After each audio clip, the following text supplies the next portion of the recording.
నమస్తే, welcome to 99 TV health. ఈ రోజుల్లో యూత్ అని అనుకోకుండా పెద్దవాళ్ళకి అని సంబంధం లేకుండా, వయసుతో ఎలాంటి సంబంధం లేకుండా లైంగికపరమైన ఇబ్బందులు ఎదుర్కొంటున్నారు. యూత్‌లో కూడా ఎక్కువగా కనిపిస్తున్నాయి. మరి దీనికి రీజన్స్ ఏంటి? దీనికి పరిష్కార మార్గాలు ఏమైనా ఉన్నాయా? ఇలాంటి అంశాలపై సలహాలు, సూచనలు అందించడానికి మనతో ఉన్నారు ప్రముఖ robotic urologist, kidney transplant surgeon, micro surgical andrologist doctor Kammina Sridhar గారు. అంతేకాదు సార్ ప్రపంచవ్యాప్తంగా 11 వరల్డ్ రికార్డ్స్‌ని సాధించారు. అంటేనే ఆయన ఎక్స్‌పీరియన్స్ ఎంత గొప్పదో మనం అర్థం చేసుకోవచ్చు. ప్రస్తుతం ఉన్నటువంటి ఈ సమస్యలకి పరిష్కార మార్గాలు, అలాగే ఎటువంటి ట్రీట్మెంట్స్ అందుబాటులో ఉన్నాయో డాక్టర్ గారిని అడిగి తెలుసుకుందాం. నమస్తే డాక్టర్ గారు. నమస్కారం అమ్మ. డాక్టర్ గారు, యంగ్స్టర్స్లోనే ఎక్కువ సమస్యలు చూస్తున్నాం ప్రజెంట్ కాలంలో. మేబీ గతంలో మరి బయటకు రాలేదో లేవో తెలియదు, కానీ ఇప్పుడు ఏజ్ కూడా సంబంధం లేదు. ఎందుకు పురుషుల్లో ఎక్కువగా లైంగికపరమైనటువంటి వంధత్వం సమస్యలు ఎందుకు వస్తున్నాయి? రీజన్ ఏంటి? జనరల్ 1950s ఎవరికైనా సరే వంధత్వము లేక ఎరెక్టైల్ డిస్ఫంక్షన్ అంటే వాళ్ళకి సైకలాజికల్ ప్రాబ్లం అని సైకాట్రిస్ట్ దగ్గర పంపించేవాళ్ళు. తర్వాత ఏ ట్రీట్మెంట్ లేదు. ఒకవేళ సైకాట్రీ ట్రీట్మెంట్ ద్వారా బాగా కాకపోతే ఇక అతను అంతే అని చెప్పి అతనికి పెళ్లి చేయకపోవడం, అంటే పెళ్లి అయితే డైవర్స్ ఇప్పించడం చేసేవాళ్ళు. అంటే ఇదంతా కూడా సైకలాజికల్గా మానసిక సమస్యలతో బాధపడే వాళ్ళకి మాత్రమే అనుకునేవాళ్ళు. కానీ తర్వాత ఇట్లా సైన్స్ అడ్వాన్స్ అయ్యిందో 1970 నుంచి ఆండ్రాలజీ అనే సబ్జెక్టు పురుషుల్లో ఉండేటువంటి వారి లైంగిక సామర్థ్యము దాని గురించిన పరిశోధనలు జరిగినాయి. అందులో తెలుసుకుంది ఏంటంటే మోర్ దాన్ 50%, 60 to 70% వరకు ఫిజికల్ కాజెస్ ఉంటున్నాయి. అంటే అతని శరీరంలో ఉండేటువంటి అనేక సమస్యలు గుర్తించలేకపోవడము, టెస్టులు లేకపోవడం వల్ల ఇంతవరకు అది ఎవరు కూడా ప్రస్తావించలేదు. కానీ ఎప్పుడైతే టెస్టులు వచ్చినాయో, ముఖ్యంగా ఎరెక్షన్ ప్రాబ్లము వంధత్వంకి 3 కారణాలు. ఒకటి ఆర్టరీజెనిక్, అంటే ఒక బ్లడ్ ఫ్లో రావడం వల్ల మనసు కనుక స్టిమ్యులేట్ అయినప్పుడు బ్లడ్ ఫ్లో ఆ జెనిటల్ ఏరియాకి ఎక్కువగా వెళ్తుంది. నార్మల్ కంటే 16 రెట్లు ఎక్కువగా వెళ్తుంది. వెళ్ళినప్పుడు అక్కడ ఉండేటువంటి స్పంజీ టిష్యూ, దాన్ని కార్పస్ క్యావర్నోజం అంటాం, అది బ్లడ్ కాలంతో నిండడం వల్ల స్ట్రాంగ్ అవుతుంది. బోనీ రిజిడిటీ అంట, ఒక బోన్ని ఎలా మనం వంచలేమో, ఓ లావాటి పెన్నుని మనం ఎట్లా వంచలేమో అలా అంత స్ట్రాంగ్ రావాలి. అలా వస్తేనే కరెక్ట్. సో ఎవరికైతే ఇన్ఫ్లో లేదో, బ్లడ్ ఫ్లో రావట్లేదు, దాన్ని ఆర్టరీజెనిక్ ఇంపార్టెన్స్ అంటారు. తర్వాత వచ్చినటువంటి ఆ బ్లడ్ కాలం కనీసం 20 minutes 30 minutes ఉండాలి. కొంతమంది 10 minutes ఉన్నా పర్లేదు, అడ్జస్ట్ అవుతున్నారు. కానీ వచ్చిన వితిన్ సెకండ్స్లోనే లేక 1 minute లోపలనే అది వెనక్కి వెళ్ళిపోతుంది. ఎందుకు వెళ్ళిపోతుంది అంటే కొన్ని సిరలు ఉంటాయి, వెయిన్స్ అని. ఆ వెయిన్స్ కంప్రెస్ అయ్యి వచ్చిన బ్లడ్ కాల్ని కొంతసేపు అలా ఉంచుకోగలగాలి. అది ఫెయిల్ అయినప్పుడు వచ్చిన బ్లడ్ ఫ్లో వెంటనే వెనక్కి వెళ్ళిపోతుంది. దాన్ని వీనస్ లీక్ ఇంపార్టెన్స్ అంటారు. సో అది రెండవది. మూడవది న్యూరోజెనిక్ ఇంపార్టెన్స్. కొంతమందికి నరాల సంబంధ సమస్యలు ఉంటాయి, డయాబెటీస్ ఉంటుంది, వాళ్ళ కాళ్ళకు పుండ్లు అవుతుంటాయి, కాళ్ళకు సెన్సేషన్ సరిగా ఉండదు. తర్వాత కొన్ని న్యూరోపతి కండిషన్స్ ఉన్నాయి, B1, B6, B12 అనే విటమిన్స్ తగ్గినా సరే నరాలు సరిగా పనిచేయలేవు. కాబట్టి మనిషి స్టిమ్యులేట్ అవుతేనే ఇవన్నీ జరుగుతున్నాయి. స్టిమ్యులేషన్కి సంబంధించినటువంటి సెన్సేషన్స్ లేకపోవడం వల్ల కూడా కొన్నిసార్లు అలా జరుగుతుంది. సో ఈ మూడిట్లో ఏదైనా డిఫరెన్షియేట్ చేయడానికి అనేక టెస్టులు ఉన్నాయి. సో జనరల్గా ఒక పురుషుడు వచ్చినప్పుడు అతనికి పీనైల్ డాప్లర్ స్టడీ చేస్తాం. డాప్లర్ స్టడీ అంటే రక్తనాళాల్లో వాటి డయామీటర్ కానీ వాటి ఫ్లో ప్యాటర్న్ కానీ మ్యాక్సిమం ఫ్లో ఎంత ఉండాలి అంటే 40 cm/s ఉంటే అది నార్మల్ పర్సన్ కింద వస్తుంది. అదే 20 cm తక్కువ వచ్చింది అనుకోండి, అది పార్షియల్ ఎరెక్షన్ ఫెయిల్యూర్. ఎవరికైనా సరే 10 cm/s కంటే తక్కువగా ఫ్లో ఉంటే అసలు వారికి ఎరెక్షన్ లేదు. సో ఇవన్నీ కూడా డాప్లర్ స్టడీ ద్వారా తెలుసుకుంటాం. తెలుసుకున్నాక ఒకవేళ ఆర్టరీజెనిక్ ఇంపార్టెన్స్ ఫ్లో సరిగా లేదు అంటే దాన్ని పెంచడానికి ట్యాబ్లెట్స్ వచ్చినాయి. ఈ నాళాలని రిలాక్స్ అవ్వడానికి, నాళాలు ఉండే కండరాలని కొద్దిగా రిలాక్స్ చేస్తే డయామీటర్ పెరుగుతుంది. డయామీటర్ పెరిగినప్పుడు ఆటోమేటిక్ ఫ్లో పెరుగుతుంది. ఫ్లో పెరిగితే గట్టితనం వస్తుంది. గట్టితనం కూడా ఎంత రావాలి? నార్మల్గా మన చేతికి బీపీ చూస్తే 120/80 mm ఉంటుంది. మనందరికి తెలుసు, కొంచెం పెరిగితే అయ్యో బీపీ వచ్చిందని ట్యాబ్లెట్ వేసుకుంటాం. ఉదాహరణకు మన చేతిలో కానీ బ్రెయిన్లో కానీ 200/120 వచ్చింది అనుకుందాం బీపీ. అమ్మో ఇది చాలా ఎక్కువ ఉంది, ఇతనికి బ్రెయిన్లో స్ట్రోక్ వస్తుందేమో, రక్తనాళాలు చిట్లతాయేమో, లేకపోతే హార్ట్ ఫెయిల్ అవుతుందేమో అనే ఫీలింగ్స్ ఉంటాయి. 300 వచ్చింది అనుకోండి బీపీ ఎవరికైనా, అది చాలా ప్రమాదకరం. Any time he can collapse. కాబట్టి అర్జెంట్గా అతను బీపీ తగ్గించడానికి ఇంజెక్షన్స్ ఉన్నాయి, ఐవి ఫ్లూయిడ్స్ ఉన్నాయి, రకరకాలు తీసుకొచ్చి నార్మల్ రేంజ్లో పెట్టి తర్వాత టాబ్లెట్స్ వాడతాం. దీని అర్థం ఏంటంటే మన బాడీ మొత్తంలో 300 mm కనుక మెర్క్యూరీ సిస్టాలిక్ ప్రెషర్ తట్టుకునే కెపాసిటీ లేదు. ఎందుకంటే ఉన్న నాళాలు బ్రెయిన్లో కానీ హార్ట్లో కానీ చాలా మీడియం సైజ్డ్ వెసల్స్, వాటి కెపాసిటీ కూడా చాలా తక్కువ ఉంటుంది. అవి అవసరమైన ఫ్లో ఇస్తుంటాయి, కానీ ఎక్కువ ఫ్లోని పంపు చేస్తే మాత్రం అవి తట్టుకోలేవు. కానీ స్పెషాలిటీ ఏంటంటే పీనియల్ ఆర్గాన్లో బ్లడ్ ఫ్లో ఎంత ఉండాలి ఎరెక్షన్ అప్పుడు అంటే 360 mm/s. అంటే అంత స్ట్రాంగ్ బ్లడ్ ప్రెషర్ని అది మెయింటైన్ చేయగలుగుతుంది, తట్టుకోగలుగుతుంది. అది ఉంటేనే పని జరుగుతుంది. కాబట్టి ఆ రక్తనాళాలు కానీ అక్కడ ఉండేటువంటి కార్పస్ క్యావనోజం కానీ అక్కడ ఆర్టీరియోల్స్ కానీ స్పైరిలర్ ఆర్టరీస్ అని అంటారు. ఇవన్నీ కూడా వెరీ స్పెషల్. ఎందుకంటే ఏ ఆర్గాన్కైనా మన చెయ్యి ఉంది, చెయ్యికి ఎల్లప్పుడూ ఒకే పరిమాణంలో ఉంటుంది. చెవి ఉంది, చెవి కూడా ఒకే పరిమాణం ఉంటుంది, అది పెరగదు. కానీ this particular organ has got A special mechanism. దాని సైజ్ పెంచుకోవచ్చు, స్ట్రెంగ్త్ పెంచుకోవచ్చు, డ్యూరేషన్ పెంచుకోవచ్చు. తర్వాత ఇదంతా ప్రక్రియ ముగిసిన తర్వాత నార్మల్ సైజ్కి వచ్చేయచ్చు. సో ఎంత అద్భుతం చూడండి. ఇది మనుషుల్లో ఉన్నటువంటి స్పెషల్ ఎరెక్టైల్ టిష్యూ వల్ల జరుగుతుంది. ఉదాహరణకు జంతువులు చూసుకుందాం. క్యాట్ ఉంది, పిల్లి కానీ కుక్క కానీ, లేకపోతే ఇంకా వేరే జంతువులు 4 కాళ్ళ మీద నడుస్తున్న అనేక ఉన్నాయి. సింహం ఉంది, లేకపోతే ఏనుగు ఉంది, ఒంటె ఉంది. ఇవి కూడా ప్రొక్రియేట్ చేస్తున్నాయి. వాటికి కూడా సంతానం కలగాలి, అవి కూడా కలుస్తుంటాయి. మరి వాటికి ఈ టిష్యూ ఉందా అని ఆలోచిస్తే లేదు. మరి అంతంత పెద్ద యానిమల్స్ ఎలా కలవగలుగుతున్నాయి? గట్టితనం లేకపోతే ఎలా పాసిబిలిటీ ఉంటుంది? వేల్ అనేది మీకు తెలుసు, తిమింగలం the biggest mammal in the universe. Mammal అంటే క్షీరదాలు, పాలు ఇచ్చేటువంటి సంతతి. అది 5,000 కిలోలు ఉంటుంది. దాని పీనియల్ ఆర్గాన్ ఒక 2 మీటర్లు ఉంటుంది. 2 మీటర్లు అంటే మనం ఊహించుకోవచ్చు, ఇక్కడి నుంచి వెళ్తే ఆ గోడ వరకు వెళ్ళిపోతుంది. మరి దాన్ని గట్టిగా ఉంచడం ఇంపాసిబుల్. అవి ఎక్కడ ఉంటున్నాయి? నీళ్ళలో ఉంటున్నాయి. ఆ నీళ్ళల్లో పోతుంటే తన పార్ట్నర్ ఎత్తుక్కోవాలి. దాన్ని ఏ విధంగా పెనిట్రేట్ చేస్తారు? అది కష్టమైన పని. దానికి వచ్చే సెమెన్ ఆల్మోస్ట్ 2,000 లీటర్లు. ఆ 2,000 లీటర్లు అందులో జొప్పించాలంటే దానికి కావాల్సిన ఒక స్ట్రాంగ్ ఒక కాండ్యూట్ ఉండాలి. ఒక ట్యూబ్ లాంటిది ఉంటే ఇట్ కెన్ ట్రాన్స్ఫర్. అలా చేయడానికి భగవంతుడు ఏం చేశాడంటే వాటికి 2 మీటర్ల ఆర్గాన్లో 1.5 మీటర్ బోన్ ఉంటుంది గట్టితనం కోసం. ఆ బోను ఎల్లప్పుడూ అలాగే ఉంటుంది. బోన్ చిన్నది కాదు కదా. సో వాటన్నిటికీ ప్రిమిటివ్ ఎరెక్టైల్ టిష్యూ ఉండడం వల్ల అందులో బోన్ ఉండేది. ఆ బోన్ పేరు ఆస్ పీనిస్ అంటారు. ఎలాగైతే మనకు చేతిలో బోన్ ఉంది, కాళ్ళలో బోన్ ఉంది, అట్లా ఆర్గాన్లో బోన్ ఉన్నటువంటివి ఇవన్నీ మ్యామల్స్లో ఉంది ఎక్సెప్ట్ హ్యూమన్ బీయింగ్. సో అందుకే మీరు గమనిస్తే జంతువులు ఎప్పుడు పడితే ఎక్కడ ఏ పార్ట్నర్ లాయల్టీ లేదు, ఏమి లేదు, వాటికి తోచితే పార్టిసిపేట్ చేయగలుగుతున్నాయి. మరి వాటికి ఎరెక్టైల్ డిస్ఫంక్షన్ లేదా? అవి కూడా ఫెయిల్ అయిపోయి పిల్లలు కనలేక బాధపడుతున్నాయి. అట్లా లేదండి. వాటికి బోన్ ఉంది, బోన్ మీద ఒక సాఫ్ట్ టిష్యూ కవరింగ్ ఉంది. వాటికి స్టిమ్యులేట్ అయినప్పుడల్లా పార్టిసిపేట్ చేయడానికి ఛాన్స్ ఉంది. అందువల్ల ఏ సంతతి అంతరించిపోలేదు. ఉదాహరణకు ఏనుగు ఉంది. ఏనుగు మనం చూస్తుంటాం, పెద్ద కాళ్ళు ఉంటాయి, అది పెద్ద హైట్గా కనబడదు. దాని పొట్ట నేల దగ్గరే ఉంటుంది, హైట్ వీపు చాలా హైట్లో ఉంటుంది. మరి అది ఎట్లా పార్టిసిపేట్ చేస్తుంది? అంత పెద్ద యానిమల్, హ్యూజ్ యానిమల్ అని అంటే దాంట్లో ఒక సిస్టమ్ ఉంది. అదేంటంటే దానికి ఒక వరలాగా ఉంటుంది. ఒక ఖడ్గంకి వర ఎట్లా ఉంటుంది అట్లా ఆ వరని ఆల్మోస్ట్ లోపల తీసేసుకోవచ్చు. ఎప్పుడు కావాలో అప్పుడు మాత్రం దాన్ని జార విడిచి పార్టిసిపేట్ చేసి మళ్ళీ లోపల తీసేసుకుంటుంది. దానికి ఉన్న బోను స్ట్రెంగ్త్ ఇస్తుంది. దానికి ఉన్నటువంటి ఒక అమెరికా ఏదైతే ఉందో ఒక సాఫ్ట్ టిష్యూ లాగా పైకి లాగేస్తుంది. సో ఒంటె కూడా అలా ఉంది. ప్రతి యానిమల్కు ఇది చూసి మేము సర్ప్రైజ్ అయ్యాము. ఈ బోన్ పేరు బ్యాక్యులం అని పెట్టారు. బ్యాక్యులం అనేది ఒక స్పెషల్, మనకు లేదు. మనందరికీ 206 బోన్స్ ఉన్నాయి, చిన్నవి పెద్దవి లాంగ్ అన్ని కలిపి. కానీ వాటి ఉన్న వీటిల్లో ఒక ఎక్స్ట్రా బోన్ ఉంది, అదే బ్యాక్యులం. ఈ బ్యాక్యులం గురించి ఎట్లా తెలిసింది అని గమనించి చూస్తే పాతకాలంలో ఎప్పుడైనా సరే కొన్ని యానిమల్స్ ఫైట్ చేస్తుంటే వాటికి కూడా పార్ట్నర్ జెలసీ ఉంటుందండి. ఒక కుక్క ఉంది, దాని పార్ట్నర్ ఉంది, కలిసి ఉంటుంటాయి. బయట నుంచి అది కుక్క వచ్చి దాన్ని చేయడానికి ట్రై చేస్తే ఊరుకోదు, అవి కొట్లాడుకుంటాయి. అయితే ఆ టైంలో ఫస్ట్ ఏం చేసేది ఏంటంటే వచ్చింది దేనికి? కలవడానికి వచ్చింది. కాబట్టి దాని పీనియల్ ఆర్గాన్లో బోన్ ఇరగొట్టేసేస్తే ఇక అదేం చేయలేదు అని ఫస్ట్ టార్గెట్ దాన్ని ఇరగొట్టేసేవాడిని. ఏది బలమైనటువంటి కుక్క ఉంటే అది వీక్ దాన్ని విరగొట్టేసేస్తే ఆ బ్యాక్లో విరుగుతుంది, దానికి ఫ్రాక్చర్ అవుతుంది, అది వెళ్ళిపోతుంది. అది మళ్ళీ కొంతకాలానికి న్యాచురల్గా కూడా హీల్ కావచ్చు, ఎందుకంటే అది ఆల్రెడీ ఒరలో ఉంది, ఒక ఇరుగుతుంది అంతే. కాబట్టి దానికి ఆర్థోపెడిక్ ట్రీట్మెంట్లు, దానికి స్ప్లింట్ కట్టడాలు, సిమెంట్ పట్టీ వేయడాలు ఏమి లేవు. సో కొన్నిసార్లు మమ్మీస్ తెలుసు, ఈజిప్షియన్ మమ్మీస్ మీకు తెలుసు, వాళ్ళు వెతికి తీస్తుంటే హ్యూమన్ బాడీస్ ఉన్నాయి, వాటి పక్కన ఒక పీనియల్ ఆర్గాను విరిగి ఉన్నాయి, అది దాని ముక్క కూడా అక్కడ ఉన్నాయి. ఈ రెండిట్లా ఎందుకు విరిగినాయి అంటే ప్రిమిటివ్ మేల్లో ఆదిమానవుడి సమయంలో కూడా ఇది ఉండేది. ఉన్నప్పుడు కూడా ఇదే పరిస్థితి, ఆ గొడవ లోపల ఇది విరిగేది. విరిగిన తర్వాత విరగొట్టిన వాడు గెలిచినట్టు, ఇక విరిగినవాడు వెళ్ళిపోవాలి అక్కడి నుంచి. ఆ విధమైనటువంటి సిస్టంలో బ్రతికారు వాళ్ళు. సో పీనియల్ ఆర్గాన్ అనేది ఇప్పుడు మనం అడుగుతుంటాం, మనం రేప్ చేస్తే ఏం చేయాలి?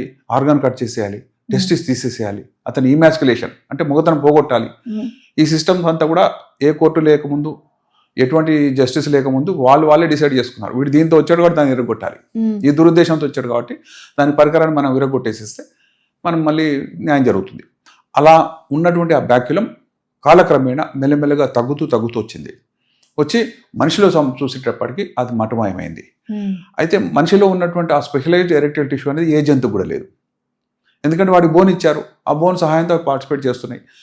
ఆ తర్వాత మనిషికి ఇచ్చినట్టు ఎరెక్టైల్ టిష్యూ చాలా డెలికేట్ టిష్యూ, దీన్ని కనుక కరెక్ట్గా మెయింటైన్ చేసి 100 years వరకు లేదా 90 years వరకు ఈజీగా పార్టిసిపేట్ చేయొచ్చు. చాలామంది ఆశ్చర్యపోతారండి, అదేంటి 40 years అయింది మాకు పిల్లలకి పెళ్ళి అయింది, 60 years వచ్చింది, ఇంకేం పార్టిసిపేట్ చేస్తాం? అలా కుదరదు.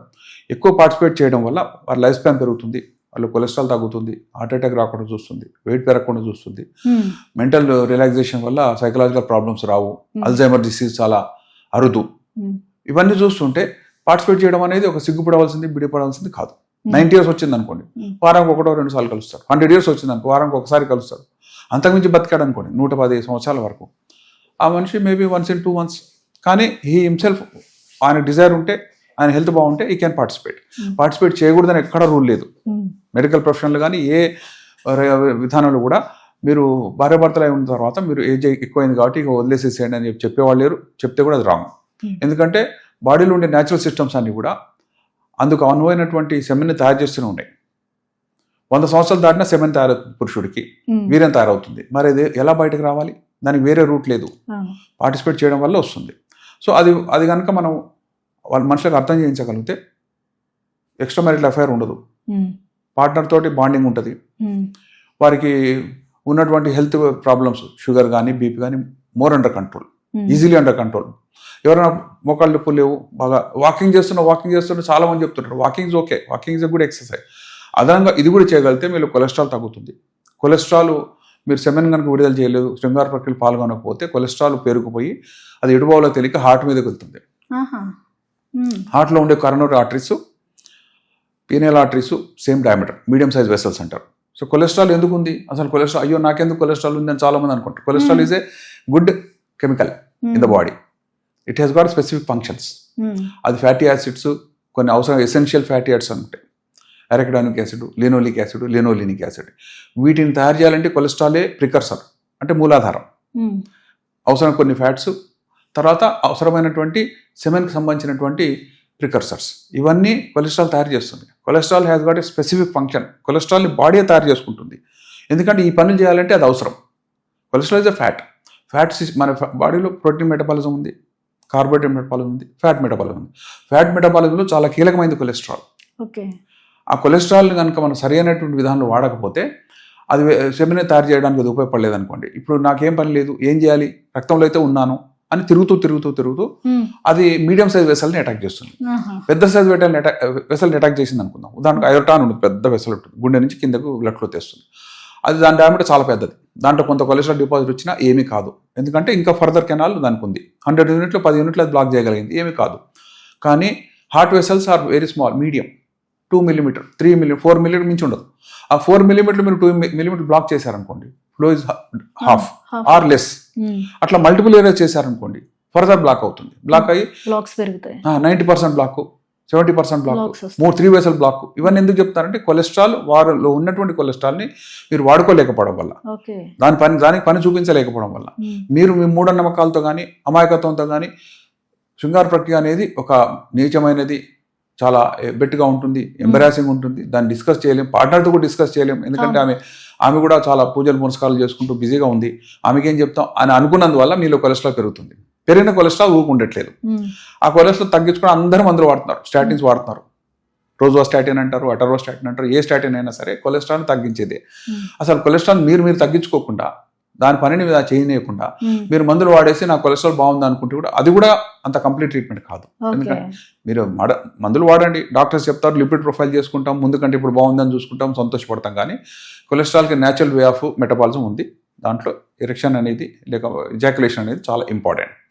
ఇజాక్యులేషన్లో ఓన్లీ కొలెస్ట్రాలే కాదు, ఇంకా అదనంగా ఉన్నాయి. మనకి ఫ్రక్టోజ్ అని ఉంది, సృష్టిలో అత్యంత తీయనైనది మకరందం, మనకందరికి తెలుసు. మీరు మామూలు చక్కెర తినడానికి తేనె ఎక్కువ తీయకుంటుంది.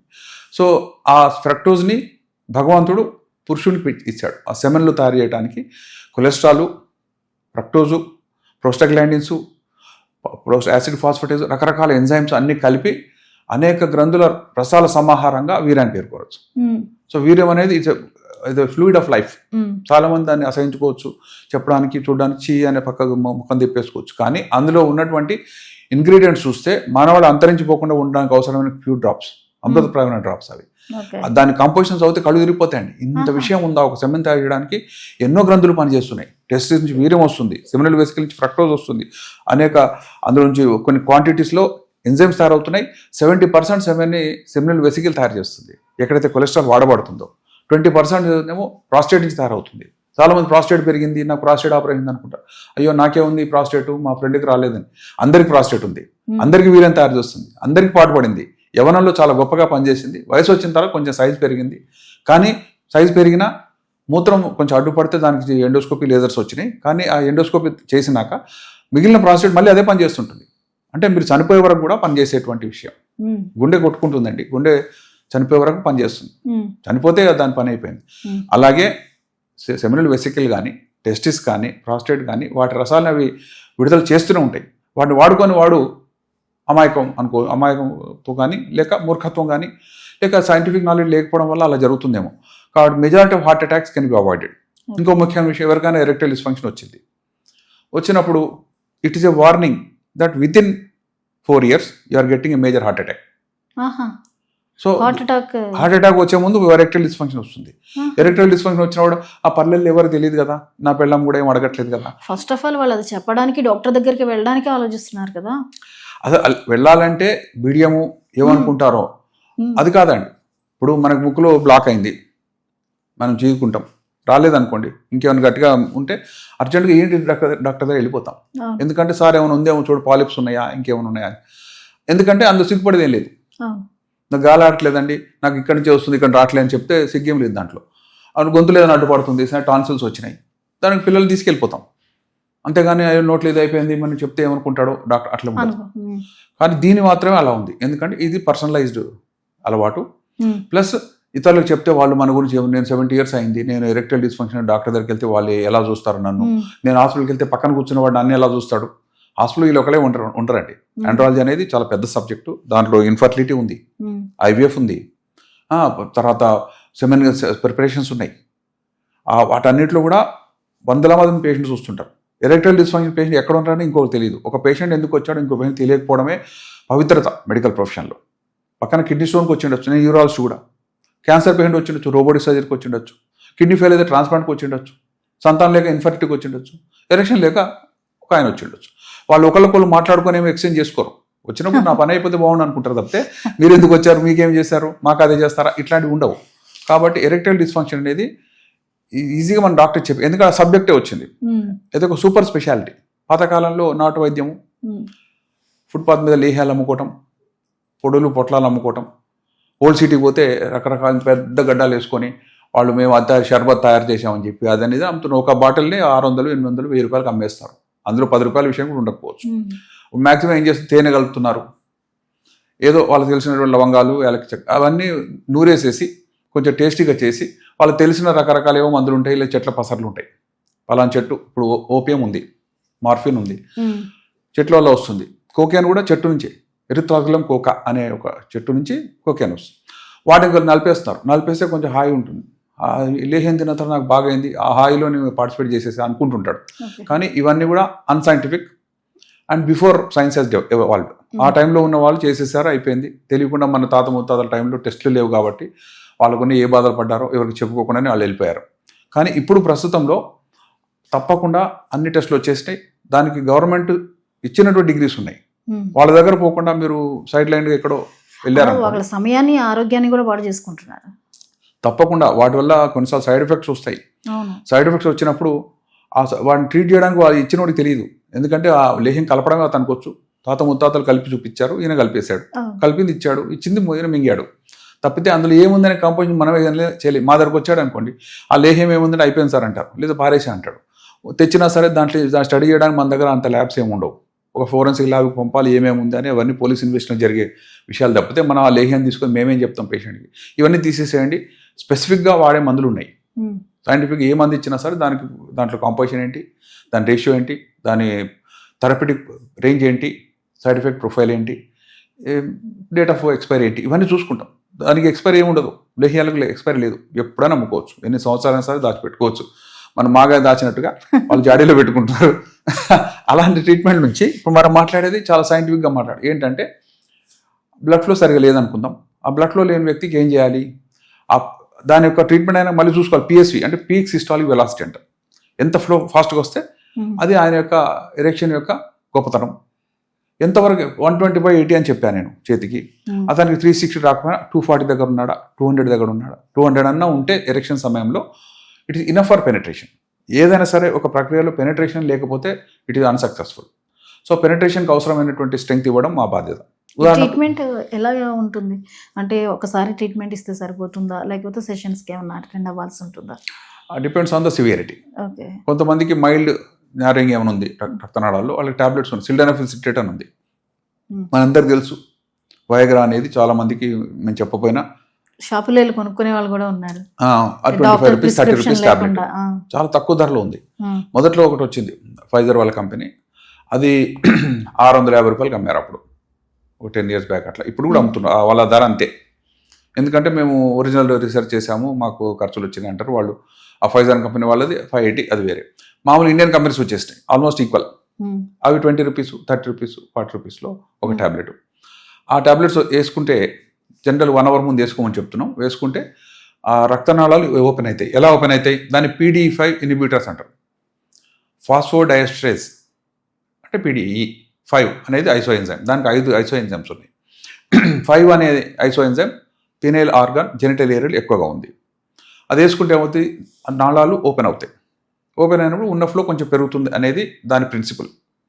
కానీ దాని సైడ్ ఎఫెక్ట్ అనేది నెక్స్ట్ యాడెడ్ స్టేట్మెంట్. ఎందుకంటే PDE5 అనే దానికి 5 ఐసో ఎంజైమ్స్ చెప్పాను. 1, 2, 3, 4 కూడా ఉన్నాయి. 5th జెనిటల్ ఏరియా ఉంది. ఫస్ట్ అనేది బ్రెయిన్లో ఉంది. ఇది వేసుకున్న వెంటనే నెక్స్ట్ బ్రెయిన్ లోపల హెడేక్ స్టార్ట్ అవుతుంది. అక్కడ రక్తనాళాలు ఓపెన్ అయ్యి హెడేక్, థ్రాబింగ్ హెడేక్ వస్తుంది. ఈయన పని చేయడానికి టాబ్లెట్ వేసుకున్నాడు, అతనికి హెడేక్ వస్తుంది. ఎంత సివియర్ హెడేక్ అంటే ఇక నా వద్దులే ఈ పని, తర్వాత చూసుకుందాం లేసి వెళ్ళిపోవడం. అలాంటి headache PDE5-1. Next PDE5-2 ఐసో enzyme కళ్ళల్లో ఉంటుంది. అది ఆ కళ్ళల్లో ఏంటంటే మనము ఈ టాబ్లెట్ వేసుకున్న తర్వాత డబుల్ విజన్, మనిషి రెండుగా కనబడుతున్నాడు. నెక్స్ట్ సైనాప్సీ అంటాం. సైనాప్సీ అంటే అన్ని బ్లూ కనబడటం. రోడ్డు మీద వెళ్తున్నాం మనం, కలర్ చేంజ్. ఎస్, అది రెడ్ కలరు గ్రీను మనం చూడగలగాలి. అవి చూడలేకపోయాం, అన్ని ఒకలా కనబడ్డాయి అనుకోండి. ఎదురుగా ఉన్నటువంటి వెహికల్ని డైరెక్ట్గా గుద్దుకున్నారు. సిగ్నల్ తెలియక, సిగ్నల్ కనబడక గుద్దుకుని హెడ్ ఆన్ కొలిషన్లో చనిపోయారు. ఎందుకు ఇట్లా జరిగిందంటే వాళ్ళు వీకెండ్కి వెళ్ళారు, ఏదో సాటర్డే వెళ్ళింటారు, వెళ్ళి మరి రావాలి, మండే మార్నింగ్ రావాలి. వచ్చే క్రమంలో తొందరలో 4 o'clock కల్లా లేచి వెళ్తుంటారండి వాడు. ఎందుకంటే 7-8కి ఇంటికి చేరుకోవాలి. వెళ్ళే స్పీడ్లో ఎక్కడో దూరం 40 or 20 kilometers 30 kilometers ఇంకా ఎక్కువ కూడా వెళ్ళిండొచ్చు. స్పీడ్కి వస్తుంటారు, కొంచెం యూఫోరియా ఫీలింగ్ ఉంటారు. ఏదో మనం ఏదో చేసేసాం, మన టాబ్లెట్ పని పోయి డైరెక్ట్ పోయి గుద్దుకుంటారు. ఎందుకంటే వాళ్ళకి కనబడలే అని వాళ్ళకి తెలియదు, గుద్దుకున్నారు. సో విజన్ దాంట్లో ఒక సీరియస్ సైడ్ ఎఫెక్ట్ ఉంది. Non ischaemic optic nerve atrophy అంటే రెటీనాకు మధ్యలో ఒక నాళం ఉంటుందండి, సెంట్రల్ ఆర్టరీ ఆఫ్ రెటీనా అని ఉంటుంది. దానివల్ల మన కళ్ళు కనబడుతున్నాయి. రెటీనా లోపల ఇమేజ్ వస్తుంది, రాడ్స్ అండ్ కోన్స్ ఉంటాయి, అవి సెన్స్ చేస్తాయి. ఆ రెటీనా ఒక్కసారిగా అట్రోఫీ అంటే పనిచేయకుండా పోయింది. ఈ టాబ్లెట్ వేసుకున్నాడు, తర్వాత కళ్ళు పోయినాయి. ఎలా పోయినాయి అంటే permanent irreversible and total blindness. It is shocking. అదేంటి, ఒక టాబ్లెట్ వేసుకున్నాడు పాపం, పిల్లాడి తెలియక వేసుకున్నాడు, ఎంజాయ్ చేసుకున్నాడు, తర్వాత చూస్తే కళ్ళు పోయినాయి. ఎల్వి ప్రసాద్ పంపిస్తే ఇది ఆప్టిక్ నర్వ్ అట్రోఫీ అయిపోయిందండి, ఇది ఇంకేం చేయలేం, రెటినల్ ట్రాన్స్ప్లాంట్ చేయొచ్చు, కొంచెం ఖర్చు వస్తుంది, దానికి సర్జరీ ఉంది అని అంటే ఈ ఒక ట్యాబ్లెట్స్ కింద అవుతుందా అంటే yes, it is possible in rare cases. Next iso ఎంజైమ్లో మళ్ళీ 3rd హార్ట్ మీద ఉంది. హార్ట్ మీద ఉంటే జనరల్గా హార్ట్ ట్యాబ్లెట్ వేసుకుని చాలామంది ఉంటారు, కొంచెం బీపీ తగ్గించడానికి. ఈ ట్యాబ్లెట్ వేసుకోగానే అది ఓపెన్ అయిపోయి, రక్తంలో ఓపెన్ అయిపోయి చెస్ట్ పెయిన్ వస్తుంది, హార్ట్ అటాక్ వస్తుంది. కొంతమందికి early stage of cardiac disease ఉంటుంది, వాళ్ళు హార్ట్ అటాక్ ప్రోగ్రెస్ కాలేదు, కానీ అలాంటి వాళ్ళు వేసుకుని వాళ్ళు హార్ట్ అటాక్ వచ్చేస్తుంది. సో ట్యాబ్లెట్ వేసుకుంటే హార్ట్ అటాక్ ప్రెసిపిటేట్ అయింది. ఎందుకు అయింది? ఈ ఐసోఎంజైమ్ అక్కడ కూడా పనిచేసింది. ఐసోఎంజైమ్ 4 ఇంటెస్టైన్లో ఉంది. ఇంటెస్టైన్ ఏంటి, ఇది వేసుకున్న తర్వాత లూజ్ మోషన్ వస్తుంది ఆయనకి. అతను పనే కాలేదు, లూజ్ మోషన్కి వెళ్తూనే ఉన్నాడు, వెళ్ళాలనిపిస్తుంది, మనసు అంతా దాన్ని లాగుతుంది, ఎప్పుడు ముగించుకుని పోతాం రా అలా ఫీలింగ్ వచ్చింది. సో ఈ సైడ్ ఎఫెక్ట్ కొన్ని ఉన్నాయి. కొంతమంది చెప్పారు ముక్కు దిబ్బడవుతుంది, అసలు చీది చూసి ఏం రావట్లే, కానీ ముక్కు దిబ్బడై గాలి తీసుకోవడం కష్టం ఉంది, అక్కడ మ్యూకోజా వాసింది, కాబట్టి ఎయిర్వే యొక్క స్పేస్ తగ్గింది. ఇన్ని సైడ్ ఎఫెక్ట్స్ ఉన్నాయి. ఏమి తెలియకుండా అతను వేసుకున్నాడు అనుకోండి. వేసుకుంటే ఏ సైడ్ ఎఫెక్ట్ వచ్చినా అతనికి అర్థం కాదు. కొన్నిసార్లు అక్కడే కొలాప్స్ అయ్యారు, ఎందుకంటే బీపీ పడిపోయింది. నార్మల్గా 120/80 ఉన్నది యంగ్స్టర్. ఈ టాబ్లెట్ వేసుకున్న 90/60 అయింది. కళ్ళు తిరిగి పడిపోయాడు. అతనితో ఉన్న అమ్మాయి ఆమె కూడా ఏం చేయాలో అర్థం కాలేదు. మేము ఎక్కడో ఫామ్ హౌస్లో ఉన్నాము, ఇద్దరమే ఉన్నాము. ఆయన ఏమో కొలాప్స్ అయ్యాడు. తీసుకెళ్లాలంటే ఒకదాని చేత కాదు. కష్టం మీద వాచ్మెన్ పిలిచి వాళ్ళని తీసుకొస్తే ఏమైంది అని అంటే ఈ టాబ్లెట్ వేసుకున్నాడండి, నాకు తెలుసు. చెప్పకపోతే అది కూడా తెలియదు మనకి. వాళ్ళని రీసెర్చ్ చేసుకొని అన్ని చేసుకుంటే మొత్తానికి 2-3 అవర్స్లో వాళ్ళు రికవర్ అయ్యారు. సో ఇవన్నీ విషయాలు తెలియకుండా ఎవరైనా సరే టాబ్లెట్ వేసుకొని it is panacea for everything. అసలు ఏ టెస్ట్ లేకుండా డాక్టర్ దగ్గర పోతే నేను కన్సల్టేషన్ కట్టాలి, ఫీజు కట్టాలి, ఏమైనా టెస్టులు చెప్తే అవి కూడా చేసుకోవాలి. ఈ ఖర్చులే మనకి ఎందుకంటే 30 రూపాయల టాబ్లెటే దొరికింది, అంతా చేసే డాక్టర్లు అదే రాస్తారు కదా అనుకుంటున్నారు కదా. ఇంత ఎన్ని టెస్ట్ చేసి లాస్ట్కి ఆ టాబ్లెట్ రాయడానికి కదా ఈ 4-5 వేలు ఖర్చు వచ్చింది. అలా అనుకుంటే ఈ సైడ్ ఎఫెక్ట్స్ విషయాలు మేము ప్రిస్క్రైబ్ చేసేటప్పుడు ఏం చేస్తాం, ఏ సైడ్ ఎఫెక్ట్ ఎవరికి వచ్చే ఛాన్స్ ఉంది, అతని ప్రీ ఎగ్జిస్టింగ్ డిసీజ్ ఏంటి, అతని నేటివ్ బీపీ ఎంత, అతని యాక్టివిటీ ఏంటి, అతని విజన్ ప్రాబ్లమ్స్ ఏంటి, హార్ట్ కండిషన్ ఏంటి, రిజర్వ్ కెపాసిటీ ఏంటి, ఇవన్నీ చూసిన తర్వాత డోసేజ్ సెట్ చేస్తాం. వైగ్రా ఇస్ నాట్ 1 టాబ్లెట్, అంటే సిల్డనాఫిల్ సిట్రేట్. వైగ్రా అనేది కమర్షియల్ని వాడకూడదు మన పేరు, కానీ అది షార్ట్ యాక్టింగ్. జనరల్గా దాని ఎఫెక్ట్ టాబ్లెట్ వేసుకున్న 1 అవర్లో వస్తుంది. అందరిలో రాదు, 60-70% రావచ్చు. మెజారిటీ చేసుకుని నాకేం రాలేదన్నారు అనుకోండి, టాబ్లెట్ పని మంచిది కాదా అంటే కాదు, వాళ్ళలో పని చేయట్లే.